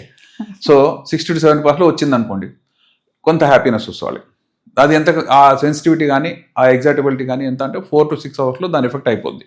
So somebody is good enough, he may participate second time, then the comes home, అయిపోయింది. నెక్స్ట్ డైలీ వేసుకునే టాబ్లెట్ కూడా కాదు ఇది, once in week, maximum twice a week. ఎందుకంటే ఈ రోజు వేసుకుంటే దాని వాల్యూ అసలు పనిచేయదు అది. ఎందుకంటే న్యూరోమస్కులర్ ఎగ్జైటబిలిటీ కానీ రక్తనాళ ఓపెన్ అయ్యే కెపాసిటీ కానీ అంతే ఉంది. కొంతమంది ఆలోచించారంటే ఇది 4 to 6 అవర్స్ తర్వాత పనిచేయట్లేదు కదా, కొంచెం లాంగ్ యాక్టింగ్ ఉంటే బాగుండు, లాంగర్ యాక్టింగ్. దానికోసం ఇంకో టాబ్లెట్ టెడలాఫిల్ అని వచ్చింది. అది దాని ఎగ్జైటబిలిటీ కానీ దాని వర్కింగ్ కెపాసిటీ 48 అవర్స్ వరకు ఉంటుంది. ఈ మధ్యలో 3-4 times he may attempt and participate. That is called weekend పిల్. వీకెండ్ పిల్ ఏం చేస్తారు, ఇప్పుడు ఫ్రైడే నైట్ వెళ్ళారు, సాటర్డే ఉంటారు, సండే ఉంటారు, సండే ఈవినింగ్ మండే మార్నింగ్ వస్తారు. 2-3 టాబ్లెట్ లేకుండా ఒక టాబ్లెట్ వేసుకుంటే ఆ ఉన్న ప్లేస్లో అప్పుడప్పుడు ఈ రోజు పొద్దున ఓ రోజు సాయంత్రం అట్లా వస్తే ఛాన్స్ ఉంది. కాబట్టి that is a long acting పిల్ అంటారు. అది కూడా అంత గొప్పగా పనిచేస్తుంది చెప్పకపోయినా, వీళ్ళకి ఏమీ లేదు కదా, లేని వాడికి 10-20% వచ్చినా చాలు, దానికి అతను ఆశపడుతున్నాడు. వితౌట్ ద ప్రాపర్ ప్రిస్క్రిప్షన్ చేసేవాడు. అసలు ప్రిస్క్రిప్షన్ ఎట్లా ఇవ్వాలంటే మేము 2 కాపీలు పెట్టుకొని, ఒకటి మెడికల్ షాప్లో వాడు టాబ్లెట్ ఇచ్చిన వాడు మెడికల్ షాప్లో రికార్డ్ మెయింటైన్ చేయాలి, మేము ఎవరికి ఇచ్చాము మేము రికార్డ్ మెయింటైన్ చేయాలి, 4 టాబ్లెట్ మించి ఒకసారి రాయడానికి లేదు, ఎవరికి ఇచ్చామో చూడాలి, సేమ్ పర్సన్ వచ్చి మళ్ళీ 10 4 చోట్ల తీసుకుంటున్నా లేదా, ఉదాహరణకు 10 ప్రిస్క్రిప్షన్ 10 డాక్టర్ దగ్గరికి 40 టాబ్లెట్ తీసుకోవడానికి లేదు అతను. అట్లా పెట్టారు. చాలా స్ట్రిక్ట్ సిస్టమ్ ఉంది వీటిని ప్రిస్క్రైబ్ చేయడానికి, ఎందుకంటే ప్రాణాలు పోతున్నాయి. 1998లో ఇది కనుక్కున్నారు. ఫస్ట్ ఇయర్లో 1200 మంది చనిపోయారు, 3000 మంది కళ్ళు పోయినాయి. అనగానే ఆ ఫైజర్ కంపెనీ వాళ్ళు షాక్ తిప్పి ఇదేంటి ఇలా జరిగింది, ఇదేంటి మనం గొప్పగా ఇన్వెన్షన్ తెచ్చాము, అసలు ఇంతకాలం లేనటువంటి ట్రీట్మెంట్ వచ్చిందని అనుకుంటుంటే, అసలు దీన్ని కనుక్కుని కూడా చాలా విచిత్రంగా కనుక్కున్నారు. అదేంటంటే పల్మనరీ ఎడిమా అని ఉంటుందమ్మా, లంగ్స్లో వాటర్ నీడ్ ఉంటుంది. ఆ వాటర్ బయటికి తేవడానికి రకరకాల ట్రీట్మెంట్స్ ఉంటాయి. ట్రీట్మెంట్లో భాగంగా ఏం చేశారు, ఈ సిల్డనాఫిల్ సిట్రేట్ అనే టాబ్లెట్ కూడా అప్పట్లో బాగానే పనిచేస్తుంది, కొంచెం లంగ్స్లో ఉన్నటువంటి ఆ వాటర్ వెళ్ళిపోతుందనే ఉద్దేశంలో వాడారు. వాడినప్పుడు వాళ్ళు రికవర్ అయ్యారు, వాపు తగ్గింది. కానీ వాళ్ళు చాలామంది చెప్పింది అంటే, సార్ నాకు నైట్లో ఎరెక్షన్ వచ్చింది, నేను హ్యాపీగా ఉన్నా, ఐఎమ్ హ్యాపీ, నా బ్రెత్లెస్నెస్ తగ్గింది, ఛాతీ కూడా కొంచెం లైట్ అయింది, కానీ నాకు నైట్లో ఎరెక్షన్స్ వచ్చినాయి. అలా ఒకళ్ళు కాదు, మెనీ పీపుల్ టోల్డ్. ఇది ఎందుకు వస్తుంది అని స్టడీ చేస్తే, ఇది జెనిటల్ ఏరియాలో దీనికి కొంత ప్రాపర్టీస్ ఉన్నాయి. అప్పుడు ఆలోచించారు, లంగ్స్లో వాటర్ తీయడానికి 10-12 గ్రూప్స్ ఉన్నాయి టాబ్లెట్స్, దానికి వాడుకొని దీనికి రిజర్వ్ చేసి పెడదాం, so that it use for that purpose only. దానికి ఇంకా టాబ్లెట్సే లేవు కదా అని చెప్పి అది కాకతాళీ ఇంకా ఊహించని విధంగా ఒకటి దానికి పోతే ఇంకోటి అయింది అక్కడ, అది వైగ్రా అయింది. సో అలా వచ్చిన ఆ టాబ్లెట్ని మెల్లమెల్లగా దాన్ని మాడిఫై చేసుకుంటూ వెళ్తే టెడలాఫిల్ వచ్చింది, తర్వాత అవెనాఫిల్ వచ్చింది, ఇంకోటి వార్దనాఫిల్ వచ్చింది. ఈ నెక్స్ట్ వచ్చిన 2 కూడా అవేంటంటే, కొంతమందికి ఇది వేసుకుంటే బ్యాక్ ఏక్ వస్తుంది, మసిల్ స్పాజమ్స్ వస్తున్నాయి, పని జరిగేదే బ్యాక్ మూమెంట్స్తో. సో అక్కడ స్పాజమ్స్ వచ్చి బ్యాక్ ఏక్ వచ్చి చేయలేకపోతున్నారు అని ఒకటి. కొంతమందికి కంటి సైడ్ ఎఫెక్ట్స్ చాలా ఎక్కువగా ఉంటే వాళ్లకు ఆ కంట్రీసైడ్ వాళ్ళకు సిల్డనాఫిల్ వాటర్ వాడకూడదు, టెడాఫిల్ వాడకూడదు, వర్ధనఫిల్ వాడకూడదు, అవెనాఫిల్ వాడచ్చు. సో సైడ్ ఎఫెక్ట్ బేస్డ్గా ఈ 4 ఏదని మేము సెలెక్ట్ చేయడానికి మాకు అవకాశం ఉంది. ఎందుకంటే ఒక్కొక్క దాని సైడ్ ఎఫెక్ట్ ప్రొఫైల్ మాకు తెలుసు. అలా కాకుండా వాడు దొంగతనంగా ఇచ్చింది ఏదో ఒకటి 30 రూపాయలకి ఇచ్చింది 100 రూపాయలకి అమ్ముతారు, 30 రూపీస్ది. అది తీసుకొని 100 రూపాయలకి వచ్చేసింది అనుకోవడం కాదు. దాంట్లో సైడ్ ఎఫెక్ట్ తెలియకపోతే మాత్రం ప్రాణాపాయ పరిస్థితి ఉంటుంది. యూత్లో ఎందుకు ఈ సమస్య పెరుగుతుంది? ఇప్పుడు యంగ్స్టర్స్ అంటే వాళ్ళు చాలా యాక్టివ్గా ఉంటారు. ఏజ్ పెరుగుతున్న కొద్దీ కొన్ని రీజన్స్ మనకు కనిపిస్తుంటాయి. కానీ ఇప్పుడు యూత్ నుంచే ఆ ప్రాబ్లం వస్తుంది. కొందరు పెళ్ళిళ్ళు కూడా మానేస్తున్నటువంటి పరిస్థితి. ఇలాంటి పర్ఫార్మెన్స్ వైజ్ ప్రాబ్లమ్స్ వచ్చినా కూడా అటు డాక్టర్ దగ్గరికి వెళ్ళట్లేదు, పెళ్లి చేసుకోవాలంటే భయపడుతున్నారు. ఎందువల్ల? యాక్చువల్లీ ఎరెక్టైల్ ఫంక్షన్కి అత్యంత ఎక్కువ రిస్క్ ఫ్యాక్టర్ ఏంటి అని అంటే ఒకటి ఏజ్, ఇంకోటి స్ట్రెస్, ఇంకోటి లైఫ్ స్టైల్, డైటరీ హ్యాబిట్స్. అంటే లైఫ్ స్టైల్ అంటే సెడెంటరీ లైఫ్ స్టైల్. ఈ 4 పెద్ద జబ్బులేం కావు. ఇందులో ఎక్కడ జబ్బు లేదు. స్ట్రెస్ అనేది ఒక జబ్బుగా మనం ట్రీట్ చేయట్లేదు. మనం పనిచేస్తున్న క్రమంలో టెన్షన్ పడుతున్నాం, టెన్షన్ పెట్టేవాళ్ళు ఉంటారు, టార్చర్ చేసేవాళ్ళు ఉంటారు, తట్టుకొని చేయగలగాలి, లేకపోతే ఆ ప్రైస్ వదలగలగాలి. ఇది స్ట్రెస్కి సంబంధించింది. ఏజ్ మనం ఆపుకోలేం. ఎట్లాగో 25 years అప్పుడు పీక్ లెవెల్లో ఉంటుంది పర్ఫార్మెన్స్. 35 yearsకి వస్తే తగ్గుతుంది. తర్వాత ఎవ్రీ ఇయర్ 1% తగ్గిపోతుంది. సో 35 yearsకి ఆయనకు 90% కెపాసిటీ ఉందనుకుందాం. 70 yearsకి వచ్చినప్పటికల్లా అది 60%కి వచ్చేసింది. ఇంకా అట్లా తగ్గుతూ పోవడం అది న్యాచురల్ డిక్లైన్. దాన్ని ఆపడము కుదరదు, ఆపుతా అంటే కూడా నమ్మశక్యం కాదు. మరి ఏజ్ వల్ల ఏం జరిగింది అంటే జనరల్గా రక్తనాళాలు ఏవైతే సంకోచ వ్యాఖ్యలు చెందుతాయో అవి స్టిఫ్ అవుతాయి. వాటి ముందున్నటువంటి ఎలాస్టిసిటీ తగ్గుతుంది. తగ్గడం వల్లనే బీపీ వచ్చింది మనకు. మన బీపీ వచ్చింది కూడా ఎలాస్టిసిటీ తగ్గడం వల్ల వచ్చినటువంటిది. ఆర్టీరియోలో స్క్లిరోసిస్ అంటారు. అది ఎప్పుడైతే పీనియల్ ఆర్గాన్ మీద వచ్చిందో that is called as erectile dysfunction. Next exercise చేయడం వల్ల ఏంటి, ఎండార్ఫిన్స్ అని రిలీజ్ అవుతాయి. ఎక్సర్సైజ్ అంటే కేవలం కాళ్ళకు చేతులకు కొంచెం ఫ్లో వచ్చింది అట్లా కాదు. బ్రెయిన్లో కూడా కొన్ని కెమికల్స్, కొన్ని చేంజెస్ జరుగుతాయి. ఎండార్ఫిన్స్ అంటే హ్యాపీ హార్మోన్స్. మనకు ఏదైనా నచ్చింది చూసాం, మంచి సినిమా చూసాం, మనం హ్యాపీగా ఉంటాం. నచ్చిన భోజనం చేస్తే కూడా వేర్ హ్యాపీ, సాటిస్ఫై అయ్యాం. అలాగే ఎక్సర్సైజ్ చేస్తే కూడా హ్యాపీనెస్ వస్తుంది. దాని పేరు ఎండార్ఫిన్స్. మనం ఎక్సర్సైజ్ చేయడం ఎవరికైనా బద్ధకంగా ఉంటుంది. స్టార్ట్ చేసినప్పటి నుంచి ఎప్పుడు వెళ్ళిపోతాం ఇక్కడి నుంచి అనుకుంటుంటాం. అదే 20 minutes చేయండి, ఏదో తట్టుకొని భీష్మించుకొని కూర్చొని 20 minutes చేస్తే నెక్స్ట్ స్లోగా మన బాడీ ఆ రిథంలోకి వచ్చి అరే ఇది బాగుంది, ఇప్పుడు అంత ఎఫర్ట్ లేదు, ఫస్ట్ 20 minutes చేసిన ఎఫర్ట్ నెక్స్ట్ 20 minutes అవసరం కావట్లేదు. ఈజీగా మనం ప్రొలాంగ్ చేయగలుగుతాం. 40 minutes వెళ్ళాం, 45 minutes వెళ్ళాం, అట్లా వెళ్ళగలుగుతున్నాం. ఎందుకంటే ఎండార్ఫిన్స్ అనేవి గమనిస్తుంటాయి అనమాట. ఆ హ్యాపీ హార్మోన్ రిలీజ్ అయిన తర్వాత మనిషి అడిక్టెడ్ టు ఎక్సర్సైజ్. కానీ అడిక్షన్ దేనికుంటే స్మోకింగ్ ఉంటుంది, ఆల్కహాల్కి ఉంటుంది, తిండికి ఉంటుంది, కానీ ఎక్సర్సైజ్ కూడా ఉంటుంది. ఎండార్ఫిన్స్ వల్ల అలా జరుగుతుంది. హ్యాపీ హార్మోన్స్ మన బాడీ లోపల హైపోథాలమస్ అనే సెంటర్ ఉంది. అది మన సెటైటీని కానీ, సంతోషాన్ని కానీ, దుఃఖాన్ని కానీ అది మానిటర్ చేస్తుంటుంది. సంతోషాన్ని చేసే హార్మోన్స్ కొన్ని ఉన్నాయి. ఎక్సర్సైజ్ చేసిన తర్వాత జనరల్గా ఆ తర్వాత అలసిపోయారు అనుకుంటే చాలామంది, after exercise within few hours you can participate because those hormones are working for 6 hours. ఇప్పుడు ఎవరైనా సరే బాక్సింగ్కి వెళ్తున్నాడు, కొంత స్కిప్పింగ్ చేసి వెళ్తాడండి ఆయన, తెలుసో తెలియదు. బాక్సర్స్, పెద్ద అథ్లెట్స్ కూడా రన్నింగ్ వెళ్ళాలి, 100 meters డాష్కి వెళ్ళాలి, ముందు స్కిప్పింగ్ చేస్తుంటాడు ఆయన, వార్మప్ లాగా. ఎందుకంటే అక్కడ ఆయన ఆ రిథంలోకి వచ్చేస్తాడు. బాడీ మనది ఎఫర్ట్లెస్గా పరిగెత్తడానికి ఛాన్స్ ఇస్తుంది అది. ఎందుకంటే ఎండార్ఫిన్స్ ఉన్నంత కాలం మనం యూఫోరియాలో ఉంటాం. ఆ యూఫోరియాలో ఎక్కువ పని చేయగలుగుతాం, ఏదో ఫాస్ట్గా చేయగలుగుతాం. సో ఆ ఎఫెక్ట్ని మర్చిపోతున్నారు. ఎక్సర్సైజ్ అనేది ఒక బోరింగ్ జాబ్ కంటే కొంతవరకు మనం సస్టైన్ చేయగలిగితే you can as well do wonders. Next fast food culture వచ్చేసింది. ఫాస్ట్ ఫుడ్లో ఎక్కువ శాతము సాచురేటెడ్ ఫ్యాట్స్ ఉంటున్నాయి. They may be tasty, they may be looking small, they are easy to రన్నింగ్లో కూడా తినేసేవచ్చు అనుకుంటారు. నాకు చాలా పనులు ఉన్నాయండి, తినడానికి కూడా టైం లేదు నాకు, నేను బర్గర్ తినేసా, బస్సులో తినేసా, లేకపోతే మెట్రోలో కూర్చొని తినేసాను అనుకుంటుంటారు. కానీ దాంట్లో మనం చేసే భోజనం 600 calories 400 calories ఉంటే ఇది 1200 calories ఇచ్చేసింది. ఇచ్చినది కూడా బ్యాడ్ కొలెస్ట్రాల్ తయారు చేసే ఫుడ్ అది. ఇవి తెలియకుండా తినేసి అమ్మాయి ఒక పని అయిపోయి ఒక పూట అయిపోయింది అనుకుంటారు. అట్లా 3 పూటలు తినేశారు అనుకోండి. Then they end up with hyper cholesterol అవుతుంది. ఫ్యాట్ ఎప్పుడు పెరిగిందో మగ హార్మోన్స్ తగ్గుతాయి. They are opposite. ఎవరు ఫ్యాట్ ఉన్నారో, ఒబేసిటీ ఉన్నారో వాళ్ళకు మగ హార్మోన్స్ న్యూట్రల్గా అవుతుంటాయి ఆ ఫ్యాట్ వల్ల. ఫ్యాట్ తగ్గించడం కొద్దీ మ్యాన్ అంటే మసిల్ అండి, మ్యాన్ మసిల్. ఆ మసిల్ ఎవరికైతే బాగుందో తప్పకుండా వాళ్ళ కొలెస్ట్రాల్ తక్కువే ఉంటుంది. నెక్స్ట్ ఈ కొలెస్ట్రాల్ ఎప్పుడైతే బ్యాడ్ కొలెస్ట్రాల్, ఎల్డిఎల్ మీకు తెలుసు, ఎల్డిఎల్ కొలెస్ట్రాల్ అంటే బ్యాడ్ కొలెస్ట్రాల్, తగ్గించడానికి కొన్ని మందులు వాడాము. ఎక్సర్సైజ్ చేయడం వల్ల గుడ్ కొలెస్ట్రాల్ పెరుగుతుంది, దాన్ని హెచ్డిఎల్ అంటారు, హై డెన్సిటీ లైపోప్రోటీన్. ఆ హెచ్డిఎల్ ఎవరికైతే ఎక్కువగా ఉందో వాళ్ళ సెక్షువల్ పర్ఫార్మెన్స్ ఎక్సలెంట్. సరే ట్యాబ్లెట్లు వాడాం, రకరకాలు ఎక్సర్సైజ్ చేయమని చెప్పాము, యోగా చేయమని చెప్పాము, స్ట్రెస్ తగ్గించుకోమని చెప్పాము, ఇవన్నీ చెప్తే ఏం చెప్పారంటే మాకేం లాభం లే అంటుంటారు. Majority they are not very happy, though these are one of the treatments, పట్టించుకోరు. నెక్స్ట్ ఎక్సర్సైజ్ కొన్ని వచ్చినాయి, కీగెల్ ఎక్సర్సైజ్ అని వచ్చింది. కీగెల్ ఎక్సర్సైజ్ అంటే ఏంటి, మనం మూత్రం వస్తుంటే గబుక్కని ఇట్లా పట్టేసేస్తాం, క్లోజ్ చేసేయడానికి ట్రై చేస్తాం, మూత్రం పోసేటప్పుడు మామూలుగా ఉన్నప్పుడు. అంటే ఏ కండరాలు అయితే మన యూరిన్ ప్యాసేజ్ని టైట్ చేయడానికి పనికొస్తున్నాయో they are squeezing that area to get more blood flow. ఆ ఏరియాకి ఇట్లా చేస్తే they are bringing in more blood flow from the tummy, పైనుంచి కిందకు వస్తుంది. సో కీగెల్ ఎక్సర్సైజ్ అనేవి జనరల్గా 2 minutesకి ఒకసారి, 2 minutes ఉంటుంది అది కంట్రాక్షన్ చేయగలిగితే. 2 minutes is long period. Cramps వచ్చేస్తాయి, పెల్విక్ ఏరియాలో క్రాంప్స్ వస్తాయి. అట్లా 4 సార్లు 5 సార్లు ఓ 15 నిమిషాలు చేయమంటాం, పొద్దున్న 15 నిమిషాలు, సాయంత్రం 15 నిమిషాలు. అలా చేయడం వల్ల కొంతవరకు లాభం జరుగుతుంది, provided they don't have much of fat in the pelvic area. అలా కూడా కాలేదనుకుందాం. నెక్స్ట్ ట్రీట్మెంట్స్ ఏంటి, ఒకటి షాక్ వేవ్ థెరపీ అని వచ్చింది. షాక్ వేవ్ థెరపీ అంటే ఏంటి, మనం కిడ్నీ స్టోన్ వస్తే మనిషిని పడుకోబెట్టి వీపు నుంచి చిన్న కిరణాలు ఇస్తాం. ఇచ్చిన తర్వాత అవి పొడి చేసేస్తాయి లోపల. స్టోన్ ఫోకల్ పాయింట్ అనే లోపల ఉంది, మనం సూదులు కూర్చలేదు, ఏమి ఎండోస్కోప్ పాస్ చేయలేదు, పడుకున్న వాళ్ళకి కింద నుంచి కిరణాలు వచ్చినాయి, వచ్చి పొడి చేసేసినాయి. అంటే దేర్ ఎలిమెంట్ ఆఫ్ ఫోకల్ పాయింట్లో మంచి ఇంటెన్స్ షేరింగ్ ఫోర్సెస్ డెవలప్ అవుతాయి. డెవలప్ అయినవి అక్కడ స్టోన్ని ఏదైనా హార్డ్ ఆబ్జెక్ట్ దాన్ని పొడి చేయడానికి కూడా పనికొస్తుంది.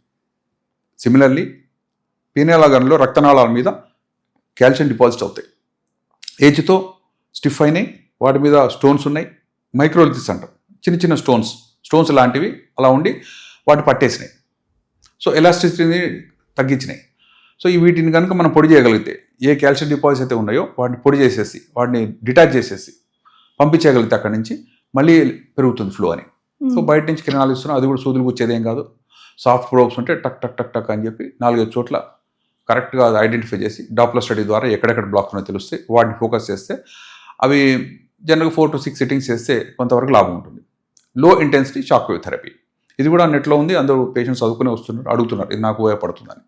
సో ఇది ఒక పద్ధతి, నాన్ సర్జికల్గా, నాన్ ఆపరేటివ్గా, పెయిన్లెస్గా, రిపీటెడ్గా అంటే వారానికి 2 సార్లు చేయమంటాం. 2-3 వీక్స్లో చేసిన తర్వాత ఏమైందని మనం అసెస్ చేస్తాం. ఇది కూడా కాలేదనుకుందాం, పీ షాట్స్ అని వచ్చింది. పీ షాట్ అంటే ఏంటి, ప్లేట్లెట్ రిచ్ ప్లాస్మా అన్ని చోట్ల వాడుతున్నారు, హెయిర్ ట్రాన్స్ప్లాంట్స్ వాడుతున్నారు, వాళ్ళు హెయిర్ ఫాలికల్స్ ఇంజెక్ట్ చేస్తారు. మనం బ్లడ్ తీసుకుంటాం, అందులోంచి సెల్స్ సెపరేట్ చేస్తాం. Cells 45% of the blood column, 50% liquid plasma. ఆ ప్లాస్మాని సెంట్రిఫ్యూజ్ చేసి చక్కగా దాన్ని ఇంజెక్షన్ లాగా 3-4 చోట్ల ఇంజెక్ట్ చేస్తున్నాం. సో అక్కడ మళ్ళీ న్యూ వాస్కులైజేషన్ అంటే కొత్త వెసల్స్ స్టార్ట్ అవుతాయని, ఆ ఉన్న పాతవి పోయినా సరే న్యూ వెసల్కి స్టిమ్యులేషన్ అవుతుందని. ఆ ప్లేట్లెట్ రిచ్ అది నీ జాయింట్లో వాడుతున్నారు, అన్ని చోట్ల వాడుతున్నారు. ఆ దానివల్ల ఏమవుతుందంటే అక్కడ ఉన్నటువంటి హీమోడైనమిక్ స్టెబిలిటీ పెరుగుతుంది, new vessels will be crop up inside and blood flow will be better. మీరు గమనించి చూస్తే ఈ పీ షాట్ ఇచ్చిన తర్వాత 1 సెంటీమీటర్లో ఎన్ని నాకు రక్తనాళాలు ఉన్నాయి అంటే ముందు 1000 ఉంటే తర్వాత 1600, 14 పెరుగుతున్నాయి. బ్లడ్ ఫ్లో పెరిగినప్పుడు ఆటోమేటిక్గా అక్కడ ఫ్లో కూడా పెరుగుతుంది. క్యాపిలరీ యొక్క డెన్సిటీ చాలా ఇంపార్టెంట్. ఆ క్యాపిలరీ డెన్సిటీని పెంచేది పీ షాట్. అది 3 సార్లు ఇస్తున్నాం. ఇబ్బందులు ఏముండవా? ఫైన్ నీడిల్స్, ఇన్సులిన్ నీడిల్స్ ఇస్తున్నాం, చిన్నగా అక్కడ లోకల్ స్ప్రే ఇచ్చి దానిలో ఇచ్చేస్తున్నాం, ఏం నొప్పి ఏమి ఉండదు. Patients will like that. So 3 times అంటే 2 weeks గ్యాప్లో 3 సార్లు ఇచ్చేసి ఏమైందని చూస్తున్నాం.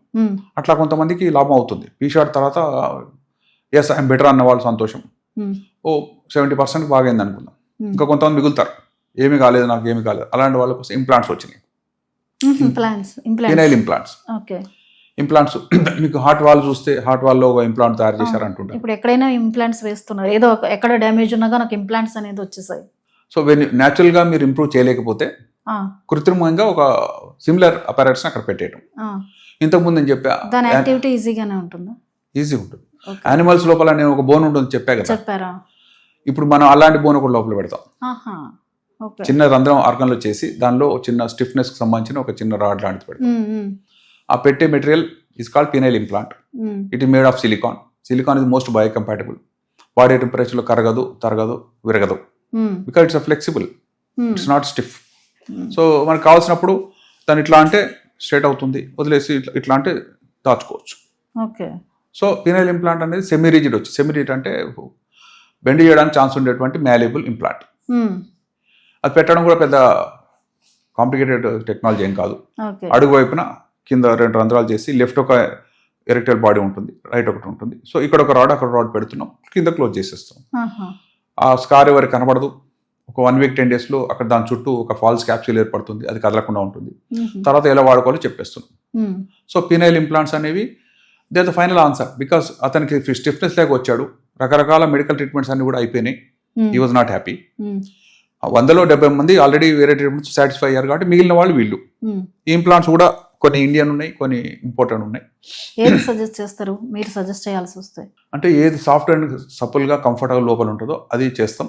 జనరల్గా ఇంపోర్టెడ్ వాటికి ఉన్నటువంటి ఫినాసే, కానీ సాఫిస్టికేషన్ స్మూత్నెస్ ఇండియన్ వాటికి అంత లేవు. ధరలు కూడా అలాగే ఉన్నాయి, డిఫరెన్స్ ఉంటుంది. ఇండియన్ ఇంప్లాంట్స్ 4 లక్షల రూపాయలు 70,000 దొరికితే అవి 3 లక్షలు 4 లక్షలు ఉన్నాయి. కానీ దాని మెటీరియల్ కానీ, దాని మేకింగ్ కానీ, మ్యానుఫ్యాక్చరింగ్ కానీ, దాని లాంజివిటీ కానీ కొంచెం బెటర్గానే ఉన్నాయి. సో పేషెంట్ మేమే ఆప్షన్ ఇస్తున్నాం. ఇండియన్ది ఇలా ఉంది, తక్కువ ధరలో కావాలంటే ఇండియన్ పెడుతున్నాం. మరి ఏంటి డిఫరెన్స్ అంటే కొన్నిసార్లు ఇది డిస్కంఫర్ట్ ఇండియన్ ఇది పెట్టుకుంటే డిస్కంఫర్ట్ ఏమైనా కలగజేస్తే first few months you have to bear with it. తర్వాత జనరల్ ఇవన్నీ 20 years తర్వాత ఏమైనా చిన్న క్రాక్ ఇచ్చినా, వాటిలో కొంచెం అల్సర్ లాగా అయినా సరే ఒకటి తీసి మళ్ళీ పెట్టడానికి కూడా ఛాన్స్ ఉంటుంది. ఇది కూడా ఉంది. ఏ రంధ్రంలో పెట్టామో కొత్తగా పెట్టడం, పాతది ఏమైనా ఇబ్బంది అవుతుంది, replacement, renewal of the implant అట్లా కూడా అనుకోవచ్చు. సో మేము అంటే ఇండియన్లో ఎక్కువ రిచ్ పీపుల్ ఏం కనబడరండి పేషెంట్స్, అందువల్ల ఇండియన్ ఇంప్లాంట్స్ మేము ఎక్కువ పెట్టేవి. 100లో 80% ఇండియన్ ఇంప్లాంట్సే పెడుతున్నాం.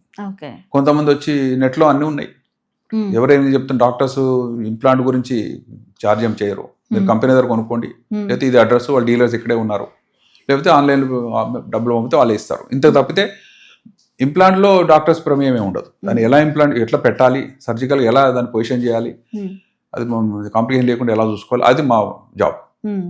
సో ఫారిన్ ఇంప్లాంట్స్ ముఖ్యంగా ఫారిన్ పేషెంట్ తెచ్చుకుంటున్నారు, సౌదీ నుంచి వస్తారు, దుబాయ్ నుంచి వస్తారు, వాళ్ళు ఈ ఇంప్లాంట్ బాగుందంట, మాకు అక్కడ ఫ్రెండ్స్ చెప్పారు, ఇది మంచిదేనా, వాళ్ళ సైజ్ చూసి ఏ నంబర్ తెచ్చుకోవాలి, అట్లా ఉంటాయి 9, 10, 11 అని, కొన్నిటికి 18, 19, 20 అని కొంత అట్లా ఉంటాయి కంపెనీని బట్టి. సో అది మనం ఇచ్చేస్తే అది స్పెసిఫికేషన్ ఇస్తే వాళ్ళకి వస్తుంది, అది వాళ్ళే తెచ్చుకుంటారు, తెచ్చి టేబుల్ మీద పెడతారు, ఇది మీరు అడిగిన ఇంప్లాంట్ అండి ఇప్పుడు పెడదాం. సో అది పెట్టేస్తున్నాం. పెట్టిన తర్వాత ఒక 2-3 days హాస్పిటల్ ఉంచుకుంటున్నాం. 2-3 days ఉండాలి. కొంతమంది 2 days సెకండ్ డే కూడా వెళ్ళిపోయారు, ఎందుకంటే నొప్పి తగ్గిందని లేచి వెళ్ళిపోతారండి. Nobody wants to stay in hospital. Plus వాడు హాస్పిటల్ ఉన్నంత కాలము బిడియము, ఇంట్లో వాళ్ళకి ఎక్కడ పోయడం తెలుస్తుంది, అవన్నీ పార్ట్నర్ తెలియకుండా చేయించుకునే హాస్పిటల్ వదిలేసారు. పెట్టేసిన తర్వాత హాస్పిటల్ నుంచి వెళ్ళిపోతే ఏదో ఎక్కడికి వెళ్ళా అని చెప్తుంటాడు, ఫ్రెండ్ దగ్గరికి వెళ్ళా అంటాడు, టూర్కి వెళ్ళా అంటుంటాడు, 1 week తర్వాత ఇంటికి వెళ్తాడు, వెళ్ళి ఓకే సమ్హౌ విల్ మేనేజ్, ఏమి నొప్పులు ఏమి ఉండవు దానికి. ఇది ఒకసారి చేస్తే ఫారెన్ అయితే 25-30 years వరకు బాగా పనిచేస్తున్నాయి. మెజారిటీ చేయించుకునే వాళ్ళందరూ 40-50 years వాళ్ళే, కొంతమంది 60 years కూడా చేయించుకునే వాళ్ళు ఉన్నారు. కానీ మెజారిటీ ఆఫ్ టైమ్స్ 80-90 years కల్లా దాని ఒక పనితనం అవుతుంటుంది, వీళ్ళ ఫ్రీక్వెన్సీ కూడా తగ్గిపోతుంటుంది. యాజ్ ఏజ్ ఇంక్రీజెస్ ముందు వారానికి 3 సార్లు కలిసేవాడు, ఇప్పుడు వారానికి 1 సారి కలిసి ఉండొచ్చు. సో మెజారిటీ మళ్ళీ సెకండ్ కాల్ మమ్మల్ని అడగలే. మరి ఇంకా ఏమి అడ్వాన్స్ టెక్నాలజీ వచ్చిందండి ఇప్పుడు ఇంప్లాంట్స్లో కూడా?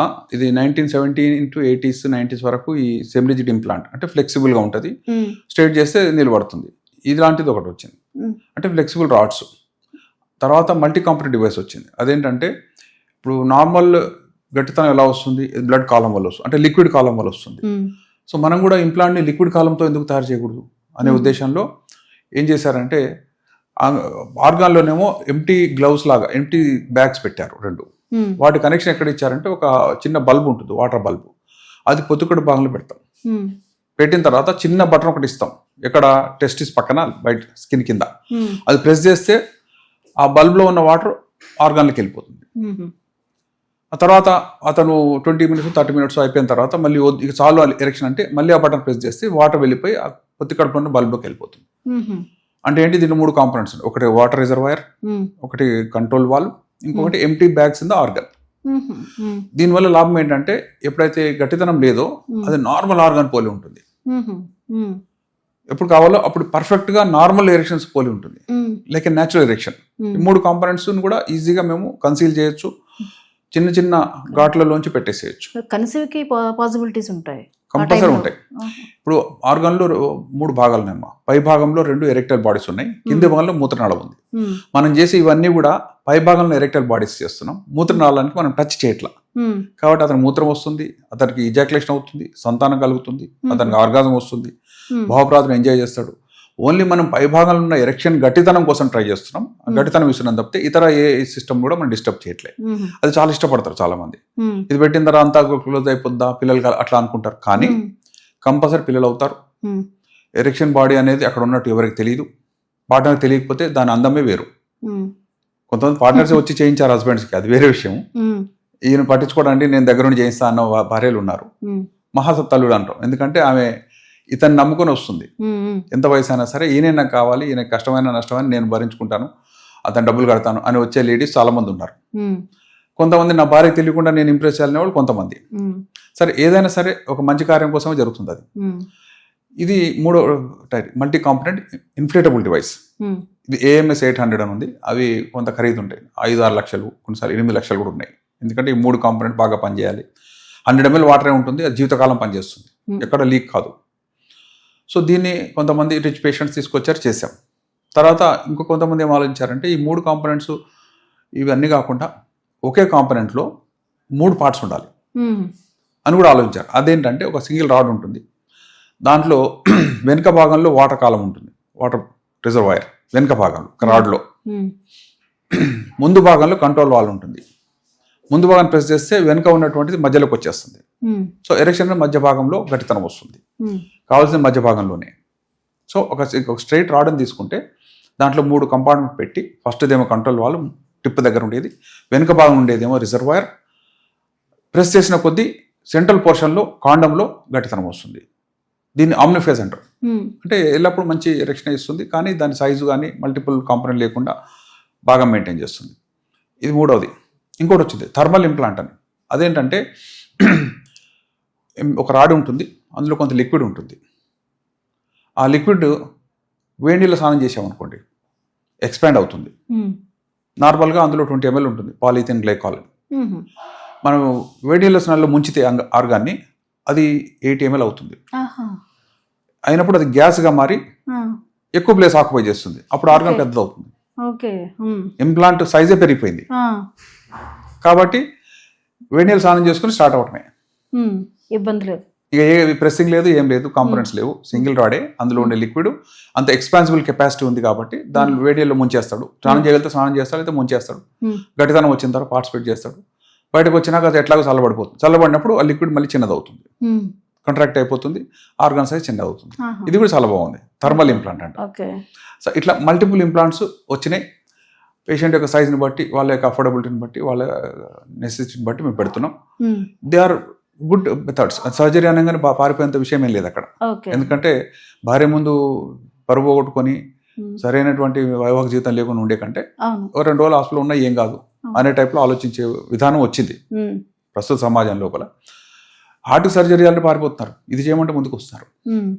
ఎందుకంటే ఇది చాలా అవసరం. ఇది ఒకలేదు, మేము ఎప్పుడో ఎరెక్షన్ ప్రాబ్లం అనేది పురుషుడిది కాదండి, అది ఆ కుటుంబం సమస్య, వైవాహిక బంధంలో ఉన్న పవిత్రతకు సంబంధించిన సమస్య. వాళ్ళు కలిసి ఉండాలి, ఇతర లేడీస్ పైన దృష్టి సారించకూడదు, ఆ అమ్మాయి కూడా వేరే వాళ్ళు అట్రాక్ట్ కాకూడదు. అంటే ఇది చాలా అవసరం. ప్లస్ ఇది సింపుల్ టెక్నికే. పెద్ద పెద్ద సర్జరీస్ చాలా బ్రెయిన్లో సర్జరీ చేస్తారు, హార్ట్ సర్జరీస్, క్యాన్సర్ సర్జరీస్, అవి చాలా పెద్ద సర్జరీ. ఇవి సింపుల్ సర్జరీస్, బినైన్ సర్జరీ అంటాం. బినైన్ అంటే ఏంటి, పెట్టిన తర్వాత దాంట్లో ఎటువంటి యాక్టివిటీ కొత్తగా ఉండదు, ఫాలో కూడా అంత అక్కర్లేదు. మేము చేసిన వాళ్ళు సౌదీలు ఉన్నారనుకోండి, వాళ్ళు ఒక ఇమేజ్ పెడుతుంటారు, సార్ బాగున్నాను చూడండి, దాంట్లో ఒక రేడియోపైకి లైన్ పెడతాం. అంటే మనం ఎక్స్రే చేస్తే ఇంప్లాంట్ కరెక్ట్ పొజిషన్ ఉందో తెలుసుకునే అవకాశం ఉంది. సో ఒక ఫోటో పెట్టేస్తారు, సరే లైన్ బాగుందా, బాగుందంటే ఓకే. అది కానీ క్రాక్ ఇచ్చినా వంగిపోయినా ఒకసారి దాన్ని రివైజ్ చేస్తామని చెప్తాం. అది చాలా మేము కొన్ని వందలలో ఒకళ్ళు కూడా చేయలే, చెప్పి పంపుతున్నాం. ఒకళ్ళు చేసిన తర్వాత they are telling to many of their friends. And the highest age what we have done 95 years ఆయనకి చేశాం. 95 మీరు షాక్ తింటారు, ఎందుకంటే 95కి ఏముండదు ఆయన దగ్గర అని. అతను వచ్చి అతను ఎంత ఉన్నాడు, పొట్టిగున్నాడు, బక్కగున్నాడు, 4 భార్యలు తెచ్చేసాడు. వేరు ఏజెస్లో ఉన్న భార్యలు తెచ్చాడు ఆయన. 4 భార్యలు తీసుకొచ్చాడు. ఫస్ట్ ఆమెనేమో 70 years, సెకండ్ ఆమెను 50, తర్వాత 40, ఇప్పుడు ఆమె 20 ఏళ్ళకి చేసుకున్నాం. 20 years ఆమె చేసుకున్నాడు. ఆమె కోసం ఇంప్లాంట్ చేసుకుంటున్నా సార్, పెద్దవాళ్ళు ఇబ్బంది పెట్టట్లేదు కానీ ఈమెకైతే కావాలి కదా, అట్లా మాట్లాడుతున్నాడు. అండ్ ఆయన చేసి కూడా ఇప్పుడు మాకు 8 సంవత్సరాలు అయింది, బాగానే ఉన్నాడు. అంటే 103 yearsకి వచ్చాడు. లైఫ్ స్పాన్ ఇస్ 110, 120 వరకు జీవించే అవకాశాలు ఉన్నాయి, ప్రొవైడెడ్ ఈ హెల్త్ మ్యారిటల్ హిస్టరీ కనుక బాగుంటే. ఇతర రిస్క్ ఫ్యాక్టర్ లేకపోతే 110 years బ్రతికే అవకాశాలు అయితే ఉన్నాయి. I have seen many patient like that. 110 అని వాళ్ళు అనిపించరు. ఒక 60 year పర్సన్ 110 year పక్కన నిలబడితే ఇద్దరు 60 అనుకునే ఛాన్స్ ఉంటుంది. అంతటి చక్కటి ఫిజిక్ మెయింటైన్ చేస్తారు. అది రేర్. కానీ 90 years తర్వాత సర్జరీ అనేది చాలా రేర్, జనరల్ రారు. అవును, అసలు ఆలోచన కూడా చేయరు. చాలా రేర్. పిల్లలు కూడా వచ్చారు వెంట. ఇంకో విషయం ఏంటంటే 4 భార్యలు ఉన్నారు కదా, 3 భార్యలు పిల్లలు ఉన్నారు. ఆ 3 భార్యలు కొడుకులు కూడా వచ్చి నిలబడతారు. అక్కడ ఏమి డిస్ప్యూట్స్ లేవు, గొడవలు లేవు. అక్కడ ఉన్న వాళ్ళ మతపరమైనటువంటి సయోధ్య ఏముంటుందో వాళ్ళు వచ్చింది అది చేసేసాం. అందరు కుటుంబం అంతా కలిసి వెళ్ళిపోయారు. ట్రిప్కి వచ్చినట్టు వచ్చారు, పిక్నిక్ వచ్చి చేయించుకున్నారు, పోయారు. ఇండియాలో చీప్, ఎంత చేసినా 2-3 లక్షలు 4 లక్షలకు మించి కావట్లే. ప్లస్ 20-30 years మనం బాగుంటాం కదా అని ఆశ ఉంది. It's successful surgery. అలా సర్జరీస్ చేయడానికి ముందు సైన్స్ ఫిక్షన్లా కనబడేది, ఇప్పుడు సింపుల్గా చేసి పంపిస్తున్నాం. ఎలాగైతే వ్యారికోస్ కిడ్నీ స్టోన్ తీస్తున్నాం, అట్లా పెనైల్ ఇంప్లాంట్ పెట్టేస్తున్నాం. ఇంకో ఫాలోఅప్ కూడా ఉండాలండి. వాళ్ళకి ఏమైంది అనేది, ఈ కంపెనీ వాళ్ళు ఇంప్లాంట్ అమ్మితే ఆ పేషెంట్కి ఏమైంది, వాళ్ళ సైంటిఫిక్ మెటీరియల్ కోసం అవసరం, మాకు మా ఫాలోఅప్ కోసం అవసరం. ప్లస్ పేషెంట్ కూడా తన యొక్క సాటిస్ఫాక్షన్ లెవెల్స్ అనేవి అన్ని మానిటరింగ్ ఉంటుంది. ఎవ్రీ ఇయర్ ఫాలోఅప్ చూడాలి. ఎంతకాలం అది మనికగా ఉండగలిగింది, ఎంతకాలం ఏదైనా ప్రాబ్లం వస్తే ఏం జరిగింది. ఒక వ్యక్తికి చేస్తుంటే ఒక మరీ ఫోర్సిబుల్గా చేయడం వల్ల ఒకటి వెనక్కి వచ్చింది. అది రేర్. వస్తే ఎందుకు ఇట్లా జరిగిందంటే he was doing homosexuality. So should not do like that. హోమోసెక్షువాలిటీలో ఏంటంటే కొంచెం ఇబ్బందులు ఉంటాయి, బాగా ఎక్కువ ఫ్రిక్షన్ ఉండి అది తీసేసి మళ్ళీ కొత్త దేశం ఈజ్ ఆల్సో ఓకే. కానీ జనరల్గా విత్ ఏ హెటరోసెక్షువల్ కాంటాక్ట్లో ఇంప్లాంట్కి ఏమీ కాదు. ఎందుకంటే దానిలో ఉన్న డెలికేట్నెస్ అంతా కూడా మెయింటైన్ అవుతుంది మేల్ ఫీమేల్ మధ్యలో. ఇద్దరు మేల్స్ మధ్యలో అది లేదు. It's a rough activity. అందువల్ల ఇంప్లాంట్స్ పెట్టిన వాళ్ళకు హోమోసెక్షువాలిటీ పాల్పడదని చెప్తున్నాం. So that it stays longer and gets the benefit of that. Thank you so much sir. చాలా అమేజింగ్ థింగ్స్ చెప్పారు, కొత్త విషయాలను చెప్పారు. అండ్ ఏంటంటే ఏవైతే అపోహలు ఉన్నాయో ఆ అపోహలను దూరం చేశారు. ఇలాంటి ఇబ్బందులు ఉన్నా కానీ దానికి ట్రీట్మెంట్స్ ఎంత అవైలబుల్గా ఉన్నాయి, ఎంత ఈజీగా ప్రాబ్లమ్స్ సాల్వ్ చేసుకోవచ్చు అనే విషయాన్ని చాలా క్లియర్గా చెప్పారు. థ్యాంక్ యూ సో మచ్ అండి. వెల్కమ్. చూసారు కదండి, దాంపత్య జీవితంలో ఇబ్బందులు వస్తే దానికి బాధపడాల్సిన అవసరము, గోప్యత వహించాల్సిన అవసరము లేకుండా డాక్టర్స్ దగ్గరికి వెళ్ళి సరైన టైంలో ట్రీట్మెంట్ తీసుకుంటే ఎలాంటి సమస్యకైనా చక్కటి పరిష్కారం ఉంది. 100 ఏళ్ల జీవితాన్ని చాలా చక్కగా గడపచ్చు. సో ఇలాంటి ఇబ్బందులు ఎవరైనా ఉన్నా ఈ బిడియాలను పక్కన పెట్టేస్తే మంచి లైఫ్ని మనం లీడ్ చేయొచ్చు. ఇది ఇవాళ 99 TV health special interview. Keep watching 99 TV. నమస్తే.